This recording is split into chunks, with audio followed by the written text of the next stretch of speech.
Okay, so I'm not really sure how to start this video because this is something new to me. I've never actually decided to vlog or to show anything in that respect because I'm not really used to it yet. So hopefully this video isn't too boring. If you guys don't like this at all or you don't like this format, just let me know and I could definitely stick to a different format instead of vlogging. I may not be as good. I'm really sorry about that, but hopefully I can get better. If you do want to see more of these types of videos, I can do incremental, little updates on how things are working out. But I kind of wanted to show you my desk setup and my gaming setup for 2019 or towards the end and going into 2020.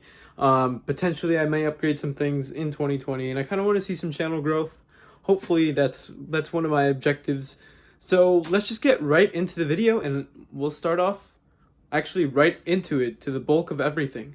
So I'll be right back. So I didn't know where to start, and honestly, I kind of wanted to just start with the back of this monitor because I'm sure most of you know about ASUS monitor, but we'll get into that realm in a second. Let's come down here and really start off with the main things. Hi everyone, I know you can see my reflection, but this is my gaming PC. I know most of you are gonna cringe at the fact that it's right on the floor. Don't worry, I'm trying to work on how to get like a little pedestal or something so it can set up on that and not collect a lot of dust. But I do have a dust filter down there, so it shouldn't be too bad, but I know that's definitely not a thing I should be doing, and we'll definitely get on top of that. But anyways, I want to run down through my computer. I know we have some ketchup and mustard over there, but don't worry about that. So my graphics card is actually the GTX 1080. It's the For the Win 3 edition. I got that at a pretty good price. I got it over a year ago, so it's still chugging along, honestly. And for the games that I play, more than enough horsepower. I don't need anything fancy right now. Maybe in like 2 years, maybe in another year and a half, or possibly this year, depending on what comes out or what games I actually want to play. Hopefully I can still run them this year because I'm planning on it, because I'm not really looking into upgrading this thing because it's actually pretty good right at the moment. So that's my graphics card. I have a 600 watt PSU Bronze Plus. I think it's an EVGA, not an EVGA, something else. I forgot what it is. But I have a Ryzen 5 2600 processor, 6 cores, 12 threads. I have 3 sticks of 8 gigabytes of DDR4 memory, running at 2400 megahertz. That is 24 gigabytes. I know it's kind of a weird number, but at the moment that's what I'm working with. I have a standard, the fan that came with the CPU itself, so I kind of decided to stick with it. More than enough cooling for what I actually run. I don't do anything super intensive, so I don't really need, the best cooling out there. I don't need any fancy water cooling, but you never know, things could change. So one of the microphones I do use is actually a Blue Yeti microphone. I know it's kind of typical, very cliche at the moment, as everyone used to use them. I'm pretty sure, and people have definitely used other conventional microphones that are probably a million times better, but at the moment this is pretty reliable, so I kind of like it and I work with it. Doesn't bother me too much. And now if we move up here, don't worry about that yet. The webcam I'm using currently is the Logitech C920. It's a pretty good webcam. I like what it gets done. 1080p, 30 FPS, not 60, but like I said, it's pretty good for what you get.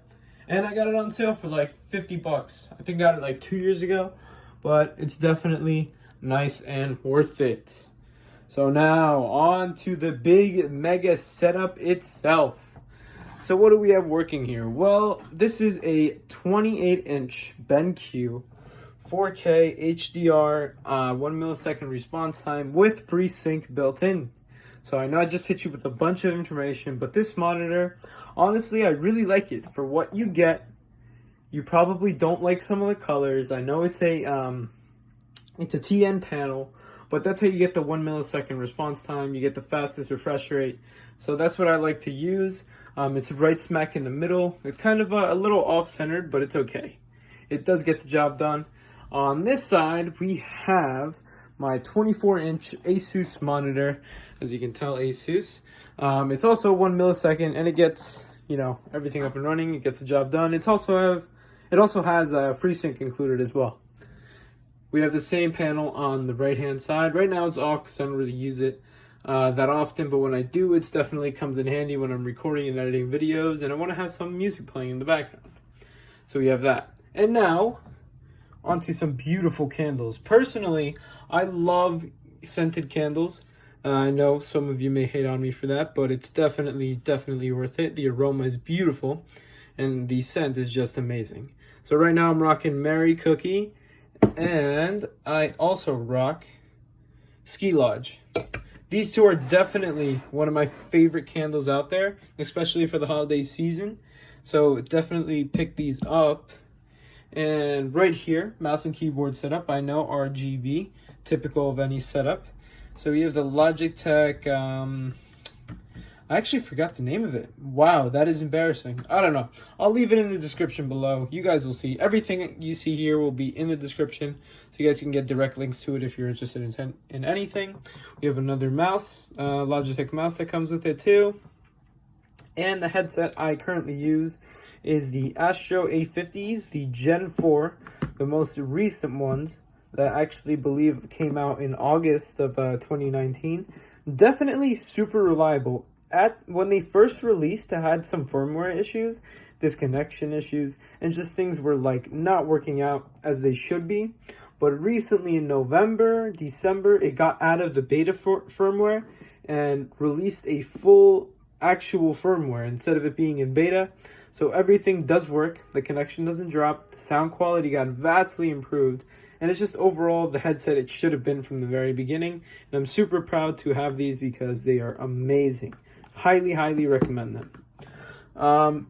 The controller I primarily use, I used to use just the regular Xbox controller, but I gotta say guys, the Elite Series 2 controller is definitely a must buy. This is the best controller I've ever felt in hand. Million times better than anything out on the market right now. Definitely beats out Scuf, definitely beats out Razer, any of the competition. This thing is perfectly weighted. It's a little heavier. You can definitely tell if you compare it to the original Xbox One controller. And it's just overall amazing. You have the paddles on the back and you have endless amount of customization. Right now I kind of just rock it basic because I'm playing some Red Dead, trying to get through the story again. But overall this controller is definitely a must buy. Should be on many people's holiday wish lists, and it is amazing like I just said. So now for TV streaming purposes, I don't really like using cable, even though you saw a a Fios controller over there. I use a Fire TV stick, and my TV is actually right here. So I have my TV, as you can tell. There I am again. I don't know, it's a bland old 32-inch. I don't really use it that much, but when I do, I like rocking back on my chair, watching a movie here and there, and it's just gets the job done. It's fine, nothing fancy. Right here, I do like to have something that commemorates back to my childhood. I don't know if any of you actually used these things when you were younger, but if you did, definitely comment down below if you did or not. But I used to like these little BMX bikes. And I recently found this at Target. I haven't seen these things around since I was about 9 years old. So yeah, definitely amazing to see. And if we make our way down here, we have more stuff to show off. So here we have my video game collection. This is physical media. Everything else is downloaded, but the physical media I do like to have. We have a bunch of Xbox One games. I'm working on my Nintendo Switch. I have a couple PS4 games that come in like a cardboard box type of sleeve, Spider-Man, and then 2 more Nintendo Switch games. At the moment I have Mario Kart Odyssey, Breath of the Wild, Witcher, what else, Minecraft, just a bunch of other stuff, and Stardew Valley. Some of the games I do have on my Switch, and it's just amazing to have. This was a Scuf controller that I did buy about a year ago for the PS4. I still have it. I utilize it sometimes, but not as often as I should. Just a bunch of boxes. Don't worry about that. And I know it's going to be terrible lighting, but this is what I have right underneath. Don't worry. I do have a thing that's holding up the console, so it's not touching the floor directly.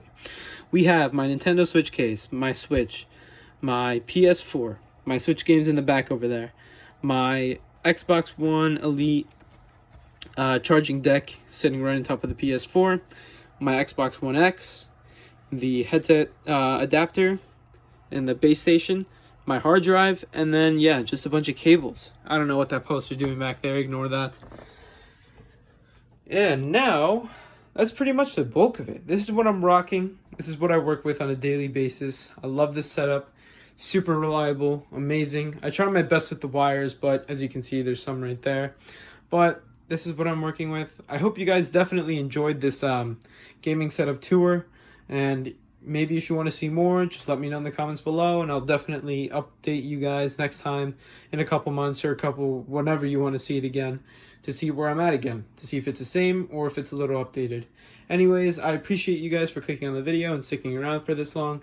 Definitely like and subscribe if you like the video, and have a wonderful day. Peace out.